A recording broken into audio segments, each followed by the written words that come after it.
Amma 7th anniversary Dhamaka offers. Shop 599, win 777 exclusive prizes. WhatsApp lo order cheyandi, gift pattandi.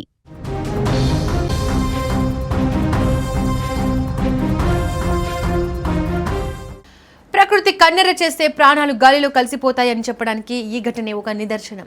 ఆకాశం నుంచి కురిసిన వాన అన్నదాతల కళ్ళల్లో కన్నీటిని మిగిల్చింది. చెమటోడ్చి పండించిన పంటను కాపాడుకుందామని వెళ్లిన ఆ నలుగురు రైతులు అనంత వాయువుల్లో కలిసిపోయారు.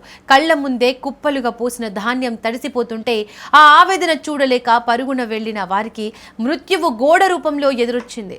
లక్షెట్టిపేట మున్సిపాలిటీలో జరిగిన ఈ హృదయ విదారక ఘటన ఉమ్మడి ఆదిలాబాద్ జిల్లానే కాకుండా యావత్ తెలంగాణను దిగ్భ్రాంతికి గురిచేసింది. ఈ రోజు తెల్లవారుజామున అకస్మాత్తుగా వాతావరణం మారిపోయింది.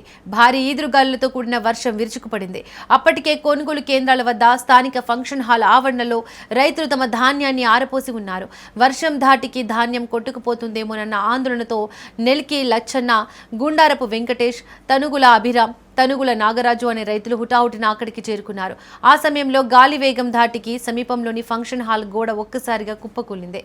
ధాన్యం మీద కవర్లు కప్పుతున్న ఆ నలుగురు రైతులు ఆ శిథిలాల కింద నలుగురు ప్రాణాలు విడిచారు.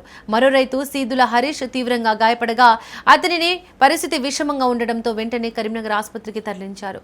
ఈ దుర్ఘటనలో తండ్రి కొడుకులైన తనుగుల అభిరామ్, తనుగుల నాగరాజు ఇద్దరు చనిపోవడం ఆ గ్రామంలో పెను విషాదాన్ని నింపింది.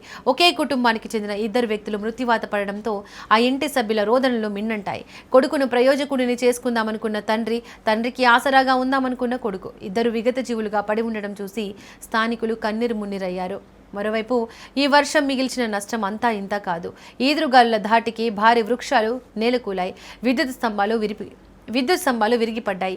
విద్యుత్ సరఫరా నిలిచిపోవడంతో గ్రామం అంధకారంలో మునిగిపోయింది. కళ్ళాల్లో ఉన్న వందలాది క్వింటాల ధాన్యం నీటి పాలైంది. నెలల తరబడి కష్టపడి పండించిన పంట కళ్ల ముందు తడిసి ముద్దవుతుంటే అన్నదాతలు ఏం చేయాలో తెలియక తలలు పట్టుకుంటున్నారు. ప్రభుత్వం వెంటనే స్పందించి బాధితులను ఆదుకోవాలని, ప్రాణాలు కోల్పోయిన రైతు కుటుంబాలకు భారీ ఎక్స్గ్రేషియా ప్రకటించాలని స్థానికులు డిమాండ్ చేస్తున్నారు.